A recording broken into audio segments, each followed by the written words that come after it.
таваҷҷӯҳ мекунем акнун ба рақобати паҳлавони тоҷикистони Умедҷон Раҷабов дар вазни то 90 килограмм имрӯз ҳунарнамоӣ кард ва бубинем ки то ба марҳилаи тасаллубахш омад. онҷо паҳлавони ҷумҳурии мардуми чинро шикаст дод ва акнун барои нишони биринҷӣ бо намояндаи ҳайати варзишгарони бетараф бисоҷӣ мекунад. хуб, Нозим Умбаев аз Озарбойҷон аст, довар ин рақобатро қазоват мекунад. хуб, намояндаи кишвари бетараф ё варзишгарони ҳайати Федератсияи ҷаҳонии ҷудо Иван Эдилсултонов ва ин бошад Умедҷон Раҷабов, паҳлавони тоҷикистонӣ бо ҷудогии сафед, паҳлавони 21-солаи мо ки ҳамакунун дар вазни то 90 килограмм ба чеҳраи асосӣ табдил меёбад. хуб, рақобат оғоз мешавад. дӯстони азиз, ва мутаваҷҷеҳ мешавем ки аз ин имконияти ба миёд омада Умедҷон Раҷабов чӣ гуна истифода мебарад. аввалин расишҳо хеле муҳим аст. аввалин доштан ва мавқеъро ишғол кардан бисёр муҳим аст, вале паҳлавони кабудпӯш ҳам имкони бисёр хуб ва ҳунарнамои шоистаро ҳам нишон медиҳад. Иван Эдилсултонов ва талоши Эдилсултонов барои буғӣ кардани Умедҷон Раҷабов аст ки то куҷо муваффақ мешавад ва инҷо боз медорад нерусанҷиро. Нозим Умбаев ва ҳарду мураббиён ҳам албатта тавсия медиҳанд ба дастпарвонони худ. хуб, Умедҷон Раҷабов имрӯз, дӯстони азиз, рақобатҳоро аз зергурӯҳи Д аз марҳилаи дуюм шурӯъ кард бар муқобили Сонд Минки аз Кореяи Ҷанубӣ ӯро шикаст дод, вале дар марҳилаи чаҳори якниҳоӣ инҷо бо сари китф таваҷҷӯҳи Раҷабов вале муваффақ нашуд. хуб, Умедҷон баъдан дар марҳилаи чаҳори якниҳоӣ аз Рику Окадаи ҷопонӣ шикаст хӯрд, вале дар даври тасаллубахш чун гуфтем паҳлавони чин Сонгро шикаст дод ва ба инҷо омад. шидои аввал ба Эдилсултонов, ишораи доварам ба хотири камкорӣ ва инҷо боз аз ҳамон мавқеъате ки қаблан истифода кард Раҷабов. бо сари зону нишастам, вале навбат муваффақ нашуд ва акнун бо такя ба оне ки дар ҳолати кор дар замин ҳаракатҳоро идома диҳад, Умедҷон я талош кард, вале муваффақ нашуд. Дева Аҳмадбеков аз минбари мухлисон тавсия медиҳад ва Умедҷон Раҷабов. Умедҷон Раҷабов бори ҳафтум аст ки дар гранд-сламҳо ширкат мекунад. натиҷаи баланди инҷо таваҷҷӯҳи Эдилсултонов барои иҷрои томеи наги буд, вале муваффақ нашуд. Умедҷон Раҷабов натиҷаи баландтараш мақоми ҳафтум дар гранд-слами Абу-Даби соли 2024 аст. вале Эдилсултонови 23-сола аз гранд-сламҳо то кунун натиҷа надорад ва натиҷаи баланди ӯ ҳам мақоми ҳафтум аст ва наздик буд ки инҷо мавқеъро ба ҳариф гузорад паҳлавони мо, вале хушбахтона ба ҳайси рақами 1 дар ҳамин ҳолат фаъолият дорад. Раҷабов ва мавқеъияти хеле мусоид барои буғӣ кардани ҳариф, аммо на муваффақ нашуд. муваффақ нашуд Раҷабов.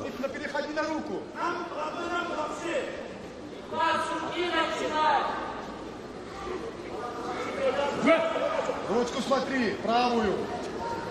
бо як рақобати анқариб баробарро инҷо мушоҳида мекунем ки ҳарду ҳам аз ҳолатҳои мувофиқ мехоҳанд истифода баранд. акнун инҷо талош аз ҷониби Эдилсултонов, вале баръакси ҳамлаи ӯ худро хуб нишон дода тавонист.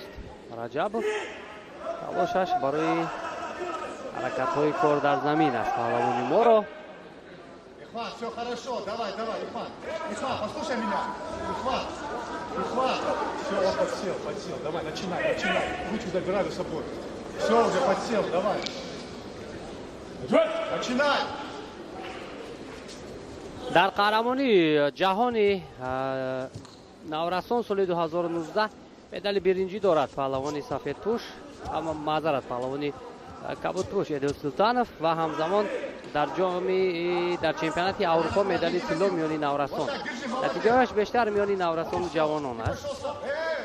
Эдил Султановро ба инҷо аз ҳамлаи рақиб дар канор буданд ва шояд шидо ҳам бошад.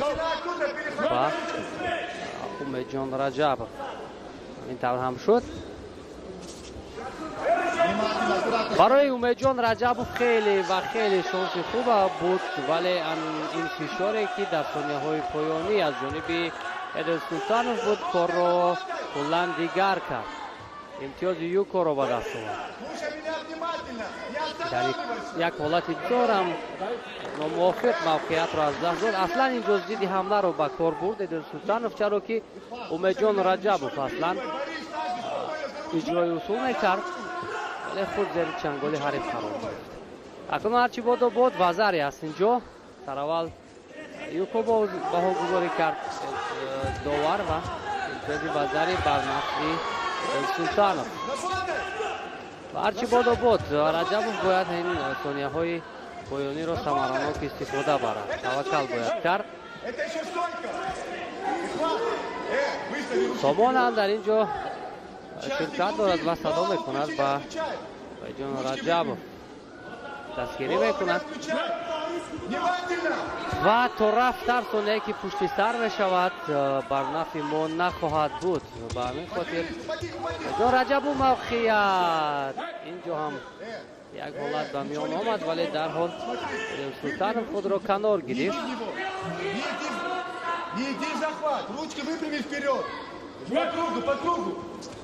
се сонияи дигар ва ҳаминтавр вақтам ба анҷом расид. Умедҷон Раҷабов натавонист ки барои медали биринҷӣ ҳунарнамоӣ сазовор нишон бидиҳад ва ӯ соҳиби мақоми ҳафтум мешавад. дар оғоз хуб худро нишон дод паҳлавони тоҷикистонӣ, вале Эдил Султанов ҳамин тавр барандаи нишони биринҷӣ мешавад. ин ҳам дар корномааш бори аввал аст ва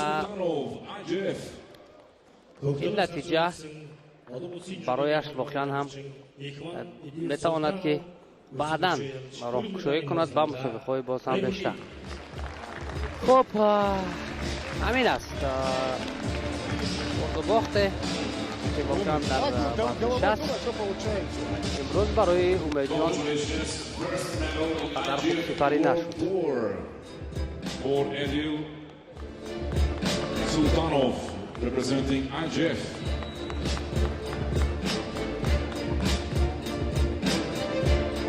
Time for the highlights.